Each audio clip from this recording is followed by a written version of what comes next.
Aujourd'hui, sur cette chaîne, nous allons parler pour la première fois de séries TV. Et j'ai choisi un sujet qui me tient particulièrement à cœur, ces séries qui, selon moi, ont duré beaucoup trop longtemps. Alors c'est parti, on rentre direct dans le vif du sujet avec la première série, Desperate Housewives. Oui, clairement pour moi, cette série a duré beaucoup trop longtemps. Les 4 premières saisons sont cultes, surtout la quatrième qui est ma préférée, mais bon, ça c'est subjectif. Après la quatrième saison, ils ont eu la bonne idée de faire un saut dans le futur de 5 ans au niveau des intrigues. Ce qui devait être la vraie bonne idée sur le papier, s'est très vite transformé en très mauvaise idée parce que clairement, les personnages ont commencé à devenir des caricatures d'eux-mêmes, à avoir des relations entre eux qui sont assez catastrophiques, des intrigues beaucoup plus sopesques, donc vraiment des intrigues qu'on avait déjà vues 100 fois dans d'autres séries. Ça manquait d'âme, la série était clairement en train de perdre son âme et même son identité par moment. Dès la saison 5 du coup, et ça posait problème. Ce fil rouge de la saison 5 aussi qui est absolument catastrophique puisque dès les premiers épisodes on sait comment ça va se finir, donc forcément les 24 épisodes de la saison sont très longs à regarder. Donc la saison 5 a été une vraie catastrophe. S'en est suivi une saison 6 qui a tenté de nouvelles choses en intégrant des nouvelles têtes. Mais les gars, arrêtez d'introduire des jeunes dans la série. C'est pas Beverly Hills qu'on veut voir, c'est Desperate Housewives. Donc on te met plein de jeunes, en même temps ça prend pas, le fil rouge est assez intéressant, mais en même temps il a un air de déjà vu.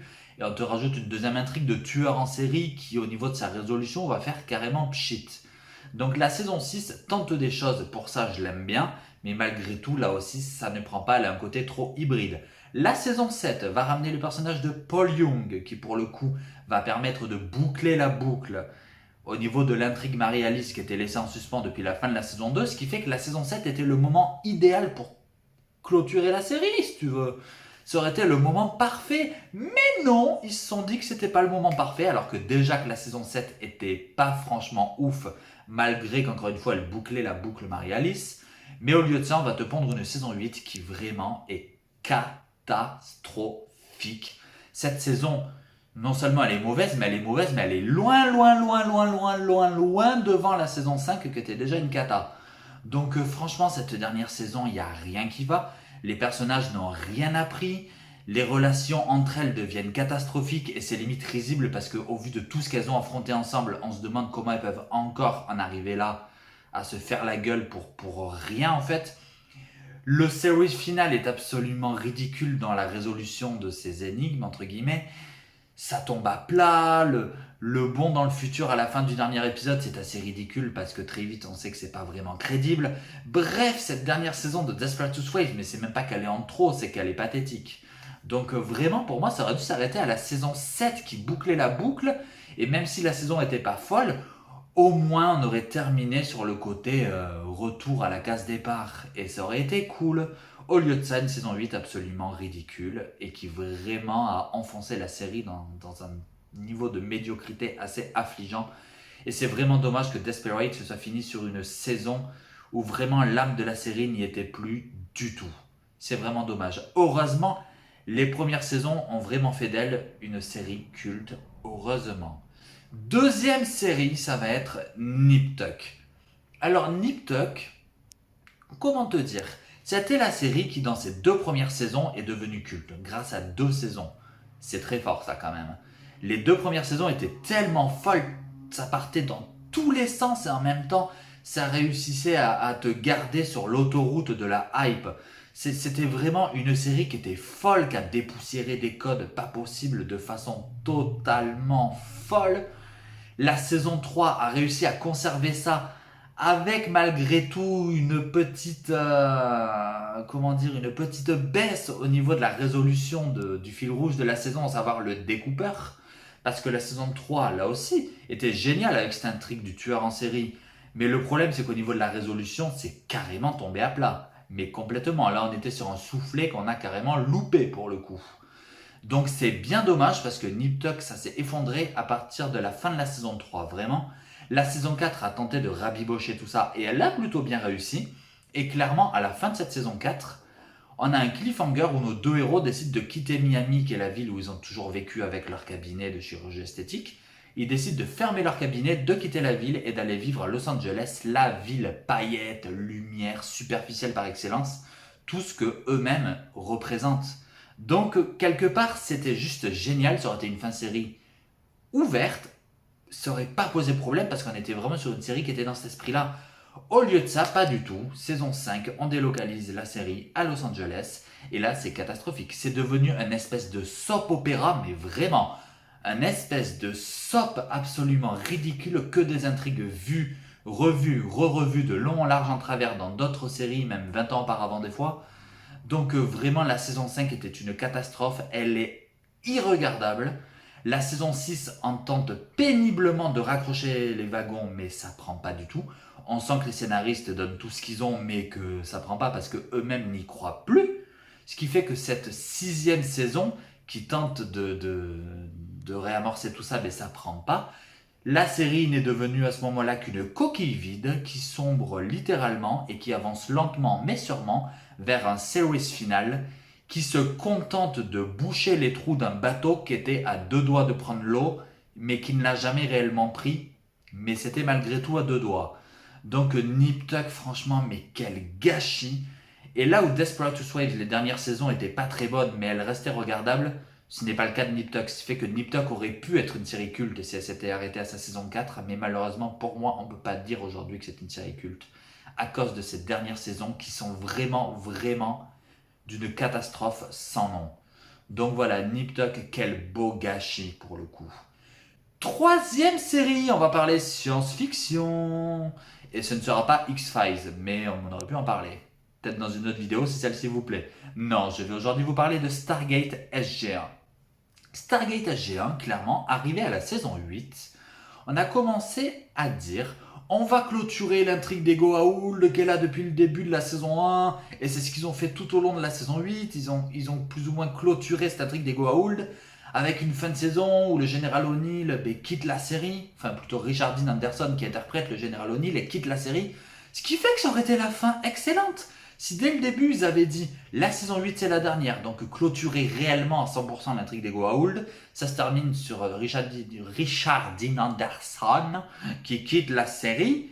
Merci, au revoir, basta. À la rigueur, un petit téléfilm un peu après, on aurait toujours trouvé quelque chose à raconter. Mais malgré tout, ça aurait été la fin idéale. Au lieu de ça, non, on va te clôturer quasiment à 3/4 l'intrigue des Goa'uld.